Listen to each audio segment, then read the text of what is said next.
of the basics of sales is knowing who's the hardest person. Once you get past the hardest person, it makes sense that things should get a little easier, right?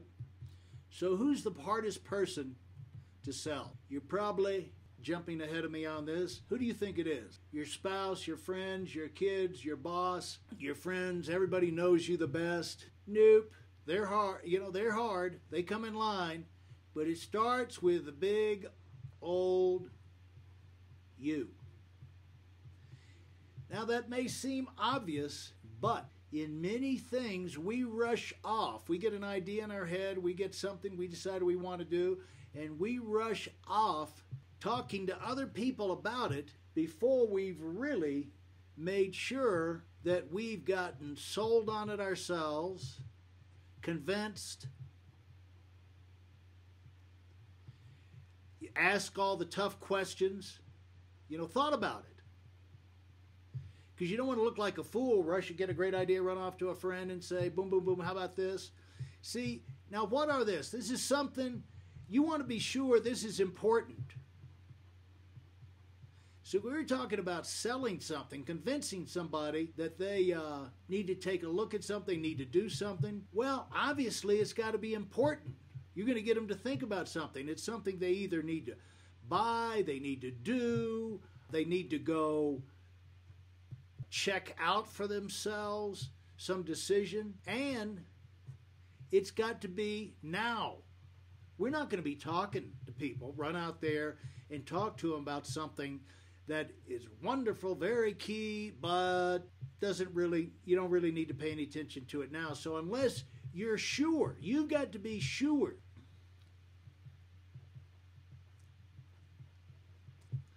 Let's just say it's something as simple as we got to get the house cleaned up. We got to do spring cleaning. We got to clean the garage out. It's just we got to get the yard cleaned out.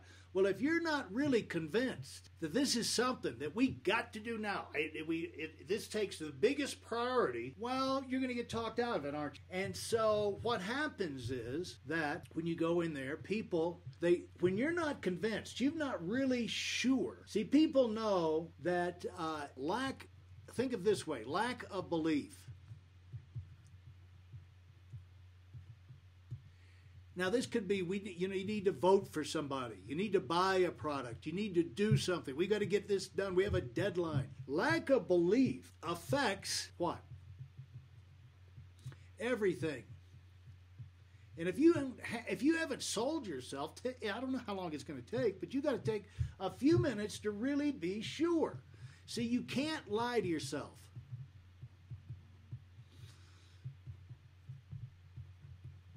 You can pretend with other people, but you can't lie to yourself. You can't fully commit unless you know this thing is necessary. It's necessary. But if you think it's not that important, in your mind you've got doubts about the importance, or if you know it's really wrong, it's just be great. It's something we should try, but it's really not a great idea. Or even worse, if it's a phony thing and you're just trying to trick other people in there, people can tell. See, you can spot phonies. Why? Body language. Body language, they say, is the strongest language in the world today. The only people who can really seem to be able to fool people on this is the real criminals. But most of us, body language, people can look us in the eye. If nothing else, forget the body, look at your eye. And they can tell you're not convinced. And if they look you in the eye and they say, you aren't convinced. In other words, they throw you a few quick, simple questions. Convinced. You aren't convinced. You haven't done your homework. You're not really sure. Then they're going to say, why should I? Pay attention. So you're going to lose all your credibility. Not only will you not sell them then, you won't sell them in the future. So you basically forfeit your credibility with them by running in there before you've got it thought through and you've got it worked out in your mind that this is something important that they need to do right now. See, when you're talking to people, think of it this way, people listen to you. They listen, but they also watch. They're looking straight at you. Now, what are they looking for? What is the big thing they're looking for? Confidence. See, if this is something, they want in confidence and commitment, same thing. A lot of times when they even ask you questions, it's not to blow a hole in it. It's just to see if you've thought about something and if you've got a great answer for it. But as soon as they ask you a question, and it's like sticking a pin in your big talk, your big presentation, your big idea, like, let's go fishing. Let's go fishing this. Let's take the families. Let's go out. Let's do this weekend. Let's go to the mountains. Let's do this. Much less something that involves spending money buying a product or something. If they don't see that you've thought it through, they're quickly going to forget about it, because they know you know more about it than anybody else. You know more about it. And if you're not sure enough to where you really have confidence in the thing and the commitment, they're going to back off. See, but if you do, they ask the question. See, this proves, if you've got an answer for them, this proves to them, this gives you credibility. What does that do? That helps them know that they can trust you. That proves that you believe in it.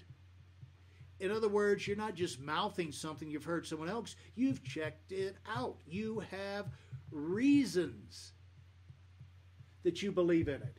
And this is why you need to take some time to ask the questions. And see, this forces you, well, let's just look at it this way. Comes to another point. Here's another way of saying it. Let's just say it like this. Let's go to another page. This brings up the point that you need to be a client first if it's something that you're trying to sell them. Or if you're going on a trip and you're telling them what a great trip it's going to be, it needs to be someplace you've been there yourself, you've experienced yourself. You're not just read it in a book. But if it's you have personal experience with it, especially if it's a product, because what this does is this proves you've done your homework. See, it's different when you pay money.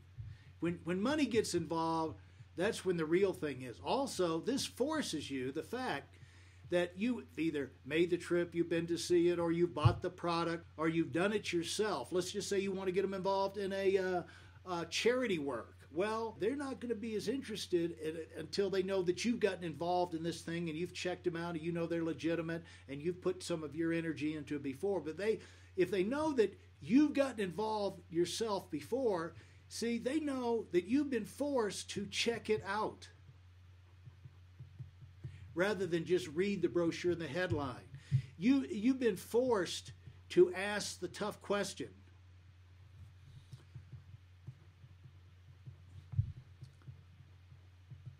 This is not just something off the top of your head. So they know that you can be fairly reliable, trusted if you are a client first. And the other thing is, especially if you're getting involved in something new and you are actually going to be selling something, this is really where your training begins. You don't learn anything by sitting in a classroom. An hour in a classroom, 1 hour in the field talking to people is worth 20 hours in a classroom. Your training really begins when you start evaluating it as a client, looking at it as a client, say, is this something good enough for me? And you actually buy it. If it's past the me test,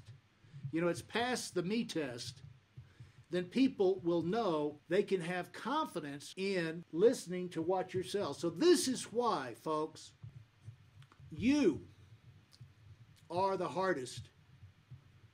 You've got to give yourself a chance to really get behind this thing, to take a breath. It sounds good, But ask the questions. Do your homework. You're the hardest to sell, and also you're the hardest to stay sold because, you're behind the scenes. You know more of what's going on an ongoing basis, and you hear all the objections everyone else has. And when you remain confident, you get confident, you remain confident, well, they know this thing if they've got respect for you, they know this thing has got to be a pretty good deal. They may not do it, but they're going to give it serious consideration, and they're going to know that this is something worthwhile. And maybe they don't get involved now, but it's something they'll keep in mind to get involved with later down the road. But if they find out you're not even sold on it, forget it. You'll never get their attention on it. That's it. The hardest person to sell is you. Make sure you're sold before you try and sell anybody else.